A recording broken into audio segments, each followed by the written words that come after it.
Hello সবাইকে, SC Bengali ক্লাসরুমে তোমাদের সবাইকে ওয়েলকাম। আজকে কিন্তু আমি পড়াচ্ছি আরাম কবিতাটি শঙ্খ ঘোষের লেখা। আজকে আমি তোমাদের পড়াবো আরাম কবিতাটি, লিখেছেন শঙ্খ ঘোষ। ঘুম ভেঙে দেখি আজ পাখিদের কুজনে, বাবা আছে মাও আছে দুই পাশে দুজনে। ওই ঘরে ঘুম ভরে জিজির আছে বেঘরে, পুতুলেরা টুংটাং নেচে ওঠে এ ঘরে।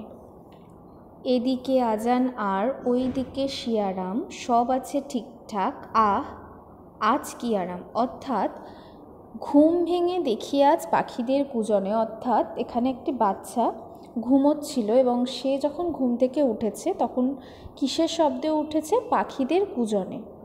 বাবা আছে মাও আছে দুই পাশে দুজনে, অর্থাৎ যখন সে ঘুম থেকে উঠল তখন দেখলো তার পাশে মাও আছে এবং বাবাও আছে। ওই ঘরে ঘুম ভরে জিজি আছে বেঘরে, জিজি অর্থাৎ এখানে দিদি বলা হয়েছে, দিদি আছে বেঘরে অর্থাৎ দিদি তখন ঘুমোচ্ছে।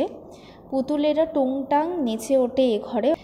এদিকে আজান আর ওদিকে সিয়ারাম, এইদিকে আজান আর শিয়ারাম সীতারাম, সব আছে ঠিকঠাক আজ কি আরাম। অর্থাৎ সে যখন ঘুম থেকে উঠলো এবং দেখলো যে সব কিছু ঠিকঠাক আছে।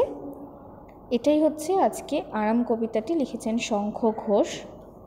আমরা এই সারমর্মটা আরেকবার একটু দেখে নিই।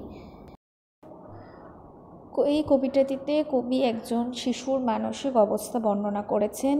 ভোরবেলা পাখির ডাকে তার ঘুম ভেঙেছে, ঘুম ভেঙে সে লক্ষ্য করেছে তার পাশে, ভোরবেলা পাখির ডাকে তার ঘুম ভেঙেছে, ঘুম ভেঙে সে লক্ষ্য করেছে তার দুই পাশে বাবা ও মা রয়েছেন। পাশের ঘরে দিদি ঘুমোচ্ছে। সে যে ঘরে ঘুমোচ্ছিল সেখানে পুতুলেরা যেন টুংটাং শব্দে নেচে উঠেছে। দূর থেকে ভোরের আজান ধ্বনি ও সিয়ারামের সে শুনতে পাচ্ছে। প্রতিদিন সে এগুলোই দেখে ও শুনে অভ্যস্ত। আজও তার ব্যতিক্রম হয়নি, সেই জন্যই সে খুব স্বস্তি বোধ করছে। এই ছিল আজকের কবিতার সারমর্ম এবং কবিতাটি আমি পড়ে শোনালাম।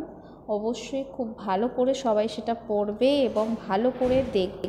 কবি পরিচিতিটা কিন্তু খুবই ইম্পর্টেন্ট। এখান থেকে ছোট ছোট অনেক প্রশ্ন আসে, অবশ্যই কিন্তু তোমরা কবি পরিচিতিটা পড়বে। আমি পরের দিন চেষ্টা করব তোমাদের প্রশ্ন উত্তরগুলো কিন্তু দিয়ে দেওয়ার। দেখো যেরকম আমি রয়েছে, আনন্দে মন ড্যাশ ওঠে, প্রচণ্ড গরমে ড্যাশ নেই, এরকম কিছু প্রশ্ন উত্তর আমি কিন্তু তোমাদেরকে দিয়ে দেব এবং সেগুলো অবশ্যই তোমরা পড়তে থাকো। আর এরকম ভিডিও দেখতে হলে অবশ্যই এসসি বেঙ্গলি ক্লাসরুমকে সাবস্ক্রাইব করে দিতে হবে আর সবাইকে রেকমেন্ডও করো।